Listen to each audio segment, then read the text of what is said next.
Pour une année scolaire réussie, le ministre de l'Éducation nationale rencontre les acteurs de l'école de Tombouctou. Ensemble, ils ont dressé le bilan de l'année scolaire écoulée et passé en revue les défis de l'année académique qui vient de débuter. Plus de précisions dans quelques instants. Nous resterons à Tombouctou. Les maçons traditionnels qui viennent de commencer le métier apprennent des techniques de conservation du patrimoine culturel de la ville de 333 saints. Cette initiative de l'UNESCO doit faciliter la protection de ces édifices historiques.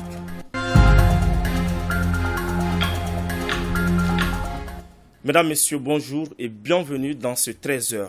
Partons à Tombouctou où le ministre de l'Éducation nationale a rencontré les acteurs et partenaires de l'école. À l'heure du jour, le point de l'année scolaire écoulée et les défis de la nouvelle année. C'est ce que nous dit Idrissa Goulou Sissoko. En marge des festivités du Mauloud, le ministre de l'Éducation nationale a rencontré les partenaires de l'école en région de Tombouctou et Taoudini. Objectif, s'enquérir de la situation de l'école dans ces deux régions et proposer des solutions pour une année scolaire apaisée. Les syndicats enseignants se sont réjouis des échanges et souhaitent que l'année scolaire se déroule dans un climat serein. Remercions le département de l'éducation qui a eu quand même la gentillesse de nous appeler ce matin pour échanger avec nous, connaître nos problèmes et essayer de pérenniser les acquis. Donc ce matin, nous sommes un syndicat heureux parce que nous avons discuté de long en large avec Madame le ministre et nous avons quand même eu gain de cause. C'est-à-dire qu'il ne faudrait pas que les gens voient seulement le syndicat comme des gens qui ne veulent pas travailler, mais nous aussi, nous sommes acteurs de l'éducation et c'est nous en première position qui voulons que les enfants aillent à l'école. Le ministre n'a pas manqué de féliciter les responsables de l'éducation pour la bonne organisation des examens et le démarrage réussi de l'année scolaire. Nous avons 3 académies ici. L'académie de Tombouctou et de Goumararous, qui relève de la région de Tombouctou, mais aussi l'académie de Taoudini, qui pour le moment a ses infrastructures et structures au niveau de la ville de Tombouctou. À l'issue de ces 2 rencontres, nous avons fait le tour. D'abord, j'en ai profité pour féliciter toute l'administration scolaire et ce matin, tous les partenaires sociaux.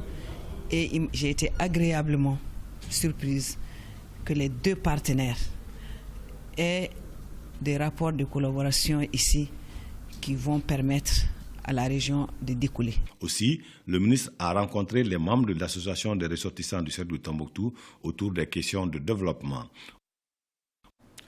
En 3e région, le chef de l'exécutif régional a rendu visite à 2 doyens de Sikasso, un homme et une femme, âgés chacun de 102 ans. C'est dans le cadre des actions du mois de la solidarité et de la lutte contre l'exclusion. Moustapha Doumbia Amadou Dolo était de la visite pour ORTM 1 suivant.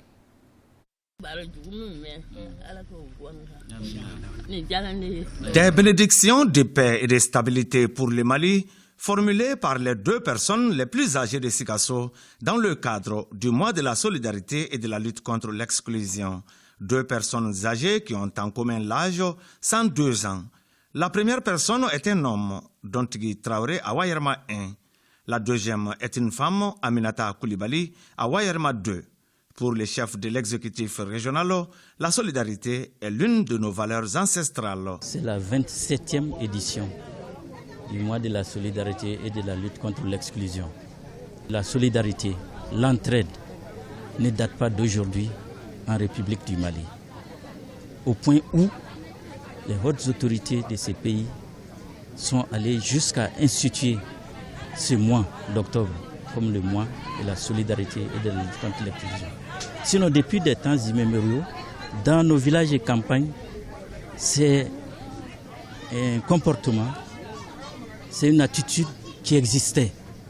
Et au-delà de la fin du mois d'octobre, que nous continuons avec notre comportement, avec notre identité. Chacune des 2 personnes âgées de Sikasso a reçu 5 moustiquaires, un couvre-lit et une enveloppe.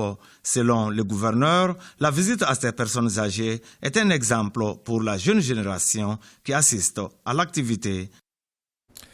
Même exercice à Kayes, le gouverneur de la région accompagné d'une forte délégation a rendu une visite aux 2 personnes les plus âgées de la ville de Kayes. Le chef de l'exécutif régional a offert des présents à ces 2 doyens de la cité des rails et de recevoir leur bénédiction. Balkissa, Sadibou Chérif Aïdara et Sidi Aïdara ont suivi pour nous. Mignel Baba Diouf et Fatou Kamara sont les 2 personnes les plus âgées de la ville de Kayes. Le premier a 99 ans et la seconde 116 ans. Leur point commun, ils sont tous 2 non-voyants. En leur rendant visite, le gouverneur colonel Moussa Soumaré et sa délégation respectent la tradition voulue par notre société, mais aussi par les autorités de notre pays depuis 27 ans. Le mois de la solidarité a été certes consacré pour ces actions-là, mais la solidarité est une valeur sociétale chez nous et elle doit s'exprimer tous les jours.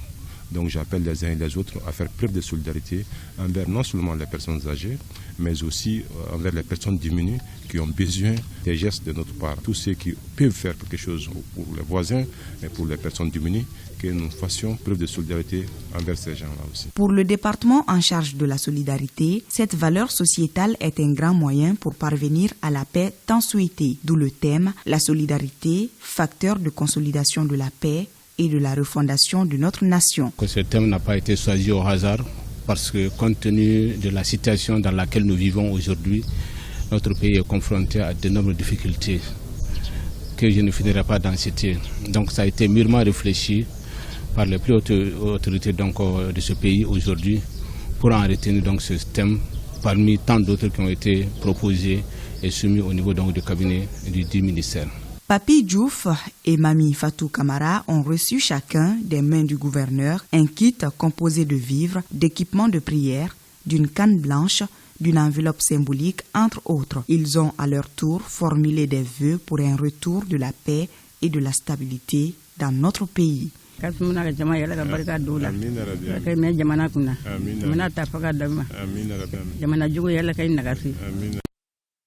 La région de Tombouctou a célébré pour la première fois la journée internationale de la santé mentale qui a été instituée un 10 octobre. L'initiative est de la direction régionale de la santé en collaboration avec le CICR et la Croix-Rouge malienne. Le thème de cette édition, faire de la santé mentale pour tous une priorité mondiale. Nadim Baba Sissé et Mohamedou Askoufari. Selon la Fédération mondiale pour la santé mentale, entre 75 et 95% des personnes souffrant des troubles mentaux dans les pays à faible revenu n'ont aucun accès aux services de santé mentale. C'est le cas au Mali où la prise en charge de cette pathologie a un faible taux. Pour intensifier les efforts en faveur de la santé mentale, l'État et ses partenaires comme le CICR et la Croix-Rouge malienne choisissent comme thème de cette édition « Faire de la santé mentale pour tous une priorité mondiale ». Une journée que la région de Tombouctou célèbre pour la première fois. Une fois de plus, l'importance que le CICR porte à cette problématique, les efforts que le CICR met en place pour que les différentes personnes qui souffrent de problèmes liés à la santé mentale et qui, d'une façon ou d'une autre, viennent en contact avec notre programme, soient suivis selon les différents standards nationaux et internationaux. Je suis très ravi que cette année, on pose la première pierre de la journée mondiale de la santé mentale dans la région de Tombouctou. Et nous en avons besoin. Nous en avons besoin parce qu'on est en période d'insécurité. Et qui dit insécurité dit déjà une pression psychosociale. Prennent part à cette journée organisée par la Direction régionale de la santé en partenariat avec l'hôpital de Tombouctou, les partenaires de la santé et les organisations de la société civile. Dans la région de Tombouctou, la prestation moderne en santé mentale a fait son apparition en 2021 avec la crise et surtout à travers les actions humanitaires et leur prise en charge. Des violences basées sur les genres, des personnes traumatisées mentalement par les attaques des bandits armés, par les arnaques et toute autre forme de violence. La cérémonie de lancement a été mise à profit pour projeter les conséquences psychologiques et psychosociales des violences. Restons dans la ville de 333 Saints. Des maçons traditionnels suivent une session de formation sur les enjeux de la conservation du patrimoine culturel. L'objectif recherché par l'UNESCO et ses partenaires est d'apprendre aux jeunes les techniques ancestrales des maçons afin de maintenir la protection de ces édifices. Les détails avec Nadim Baba Sissé et Alou Koulibaly. Ils sont une centaine de maçons issus de la Corporation des maçons traditionnels de Tombouctou, qui renforcent leurs capacités sur les enjeux de la conservation du patrimoine culturel. Cette initiative de l'UNESCO est en lien avec le projet de réhabilitation et de valorisation des bâtiments protégés à Tombouctou. Cet atelier vise à renforcer la capacité professionnelle de la coopération des maçons dans les pratiques architecturales et de construction, lesquelles pratiques qui ont permis la conservation des édifices monumentaux depuis des siècles. Il vise spécifiquement à permettre aux jeunes maçons d'acquérir des connaissances et des compétences techniques auprès des maîtres maçons afin de garantir la durabilité des métiers de maçonnerie traditionnels par la transmission des savoirs et savoir-faire aux jeunes générations. Au cours de cet atelier de 2 jours, les maçons seront formés sur des thématiques telles que les mesures de protection du patrimoine architectural de Tombouctou, les bonnes pratiques de conservation et d'entretien et la protection juridique du patrimoine culturel à l'échelle nationale et internationale. Je suis particulièrement heureux de savoir que vous êtes disposés à partager votre savoir et votre savoir-faire afin que les nouvelles générations puissent perpétuer la tradition et faire garder à Tombouctou son visage. Je suis convaincu que les architectes et techniciens du bâtiment réunis avec les maçons traditionnels seront à mesure de mettre à la disposition du ministère de l'Artisanat, de la Culture, de l'Industrie, hôtellerie et du Tourisme des pistes de réflexion qui pourront permettre à court et à moyen terme de sortir notre bien culturel de la liste du patrimoine culturel en péril de l'UNESCO. Les responsables de la Corporation des maçons ont offert des colas aux représentants de l'UNESCO, un geste synonyme d'invitation à prendre part à leurs activités. En 4e région, l'école du centre commercial de Ségou porte désormais le nom de Djagossa Sidibé, une icône de l'école malienne. La cérémonie de baptême a mobilisé les autorités administratives, traditionnelles et scolaires, ainsi que plusieurs personnalités. C'est ce que nous dit Kandé Silla. Djagossa Sidibé, pionnière de l'école malienne qui inspire. La mairie de la commune urbaine de Ségou rend hommage à cette brave dame à travers le baptême de l'école du centre commercial qui portera désormais le nom de Djagossa Sidibé, une école où elle fut la première directrice en 1963.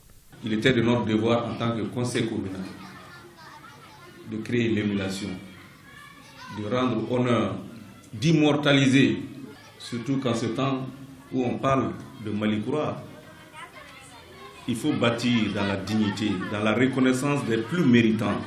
La présente cérémonie qui se déroule ainsi coïncide si heureusement avec le jour anniversaire de l'illustre récipiendaire du haut de ses 89 ans.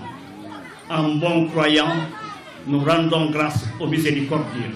Une conférence aura permis de retracer le parcours de cette maman qui, du haut de ses 89 ans, est une référence. Madame Djagossa, qu'il faut le dire, a été un modèle, l'exemple achevé de l'enseignant. L'enseignant, c'est le sacrifice. L'enseignant, c'est la convivialité. Celle à qui je vais rendre hommage est le véritable paragon de l'enseignement. Des témoignages émouvants sur la vie de Djagossa ont permis aux autorités régionales de saluer toute la pertinence de cette initiative. Car, selon Daouda Diarra, préfet du cercle de Ségou, l'initiative symbolise le Malikoura qui passe forcément par l'émergence des sources d'inspiration pour les jeunes générations. Retour à Bamako, dans le cadre du lancement de ces activités, l'école privée des hautes études pratiques vient de mettre 5 bourses en compétition à l'intention des bacheliers de 2022. Pour l'obtention de ces bourses, plus de 500 bacheliers ont pris part à cet examen. Aliou Abdoulaye Touré nous en dit plus. Ils sont plus de 500 bacheliers, session juin 2022 du baccalauréat, à prendre part à ce concours organisé par l'école privée des hautes études pratiques EPHEP. Au total, 5 bourses sont mises en compétition, une manière pour ce tout nouvel établissement universitaire de célébrer son baptême de feu sur le plan de l'enseignement supérieur. Nous sommes réunis dans l'enceinte de cette université privée pour le concours national d'excellence des bacheliers que Coris Bank a bien voulu financer. Pour moi, c'est l'occasion de saluer l'équipe dirigeante de Coris Bank qui, dans le cadre de son action RSE, a bien voulu financer les études de 5 personnes qui seront ici, qu'on va bien former. Ce concours a un seul critère pour être parmi les lauréats. Alors le concours, nous l'avons voulu très simple parce que les jeunes viennent de passer au bac. Le taux du bac cette année n'était pas si fameux. Quand on leur parle concours, ils paniquent très vite. Donc nous, le seul critère qu'on a exigé, c'était d'avoir son bac en 2022. Nous n'avons pas spécifié de filière, on n'a pas dit TSECO, expérimental, TLL. Cette compétition a été rendue possible grâce à l'accompagnement financier de Coris Bank. Et ce qui a motivé en fait notre volonté d'accompagner l'université, c'est d'abord dans le cadre de notre politique RSE, que nous déployons chaque année. Et cette année, nous avons décidé d'accompagner cette université pour les étudiants, en fait pour les aider en tout cas à pouvoir avoir des études universitaires. À l'issue de la compétition, 5 personnes sont retenues, dont la première est une jeune demoiselle du nom de Kadiatou Mariko. Je suis très heureuse et très contente et aussi fière de moi-même parce qu'au départ, on était tellement nombreux. Je ne pensais même pas en arriver là. Quand je suis arrivée, j'ai vu le monde, j'ai dit « c'est fini pour moi ». Et voir qu'aujourd'hui, j'ai été lauréate parmi toutes ces personnes, ça me rend fière de moi-même et très contente aussi. Les 5 nouveaux boursiers disent désormais mesurer toute la portée d'avoir obtenu ces bourses. Le programme Week-end 70, initié dans le cadre de la lutte contre le cancer du col de l'utérus, a fait l'objet d'un point de presse. Il s'agit à travers cette rencontre organisée par l'Amicale des femmes de Orange Mali de faire le bilan des réalisations et surtout de passer l'information afin que les femmes acceptent de se faire dépister contre cette maladie. Mariam Koulibaly. Après le cancer du sein, le cancer du col de l'utérus demeure la deuxième forme la plus fréquente chez les femmes. C'est pour faire face à cette maladie, devenue un problème de santé publique, que le programme Week-end 70 est initié. Comme son nom l'indique, c'est un programme qui a l'ambition d'atteindre une couverture d'au moins 70% de la cible du dépistage du cancer du col de l'utérus. Il a démarré à Bamako et l'objectif, le défi, c'est de couvrir l'ensemble des régions du Mali. Des gens qui viennent avec des complications du cancer du col sont dans le milieu rural, sont dans nos villages. Alors nous avons décentralisé cette activité et l'amené dans les villages. Il ressort que 90% des cancers du col de l'utérus pourraient être évités à travers le dépistage. Le programme de sa mise en place en ces jours enregistre environ 480 000 dépistés au niveau de Bamako, soit un taux de 65%. C'est un bilan éloquent. Un bilan éloquent qui montre qu'effectivement en République du Mali, on peut avoir de très bonnes choses. Durant 5 ans d'activité, le projet a pu atteindre 65% des 70% attendus de dépistage à Bamako. Donc, ce qui montre que c'est une très bonne pratique qu'on peut répliquer dans les autres régions. Nous, les femmes d'Orange Mali, on va se mobiliser. On s'est toujours mobilisé parce qu'on s'est toujours battu pour cette cause-là. On continuera à le faire. Pour atteindre l'objectif 70% d'ici décembre 2022, le programme profite du mois de la solidarité pour effectuer des consultations gratuites dans les Asako de Bamako. L'Amicale des femmes de Orange Mali prévoit également une marche le 29 de ce mois en soutien aux victimes du cancer du col de l'utérus. Sur un tout autre plan, le mouvement Ambiko a organisé une campagne d'assainissement à travers la ville de Bamako. L'objectif est de débarrasser la capitale des ordures. Après avoir évacué des tas d'ordures, la directrice des opérations du mouvement a fait un tour sur le lieu pour constater de visu l'effectivité de l'opération. Le reportage est signé Boubacar Kanouti. Le mouvement Ambiko mobilise sa troupe pour assainir notre capitale. Une semaine après la proclamation du résultat du concours d'assainissement entre toutes les communes du district de Bamako, la représentante chargée des opérations du mouvement Ambiko s'est rendue sur le terrain, précisément le marché d'Abanani, pour s'enquérir des résultats de l'opération. À en croire Bitagnan, l'opération a été un franc succès. Après la clôture de l'hivernage, le vendredi passé, on est venu ici pour le ramassage des ordures qui séjournaient sur la grande route ici. Je suis venue trouver toutes les femmes de la commune 2, la jeunesse. Moi, je leur conseille de faire attention car on a ramassé, c'est difficile, mais le plus difficile, c'est de ne plus rejeter les ordures. Nous remercions infiniment le mouvement Ambiko à travers sa présidente Fatoumata Batoulignane. Les problèmes des ordures ici nous dépassaient. Elle a pris l'initiative d'évacuer ces ordures. Nous saluons son sens élevé du patriotisme. Cette voie était devenue infréquentable à cause des ordures. Cette initiative a été saluée par tous les acteurs et les organisateurs projettent de l'étendre à d'autres villes du pays. Le but est de rendre propre le cadre de vie des populations. Dans notre pays, la journée des jeunes filles est célébrée par le plan international. Voilà pourquoi il initie une journée de simulation pour susciter chez les filles la culture du leadership et de l'entrepreneuriat. Et c'est mademoiselle Aïssata Makerou Bitar, étudiante, qui s'est prêtée à cet exercice.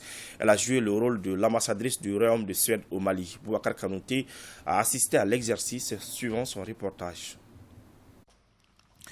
Aïssata Mikairou Bitar, 19 ans, étudiante en finance comptabilité, est la nouvelle ambassadrice du Royaume de Suède au Mali. Pour 24 heures. À ce titre, elle dirige les activités de l'ambassade. Dans son manteau d'ambassadrice, elle est accueillie à 7h45 par ses collaborateurs. Pas de temps à perdre. Une réunion avec le personnel pour passer au pain fond les sujets et préoccupations du jour. L'ambassadrice vivifie l'état de la coopération bilatérale entre les deux pays. Excellence, ça sera maintenant votre bureau pour aujourd'hui et j'espère que vous serez confortable dans mon fauteuil. Cet exercice de simulation entre dans le cadre de la journée internationale des jeunes filles initiée par le plan international qui vise à susciter le goût de leadership et entrepreneuriat chez les filles.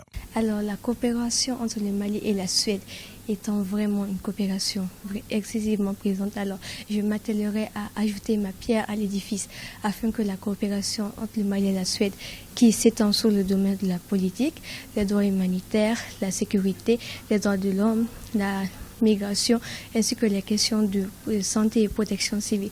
Je m'y attellerai pour que cette coopération entre le Mali et la Suède se fructifie de jour en jour afin que le Mali et la Suède ne forment plus qu'un seul pays uni et dans cette coopération. Je remercie Plan International et tous ses partenaires pour cette belle initiative ainsi que Madame. Grâce à cette édition du Takeover, j'ai fait de merveilleuses rencontres, j'ai élargi mon cercle relationnel et j'encourage vivement les femmes à faire entendre leur voix et à encourager les autres à pouvoir prendre des postes de responsabilité, car nous, les femmes, nous sommes aussi capables de faire ce que les hommes peuvent faire. Je suis très très contente d'avoir eu la possibilité et le plaisir de céder ma place à Aïssata. Elle a vraiment déjà montré qu'elle est vraiment à l'auteur. C'est un plaisir pour moi de voir comment les jeunes filles maliennes sont tellement capable, elle se porte comme une véritable ambassadeur déjà. Et c'est vraiment quelque chose que me fait un très grand plaisir.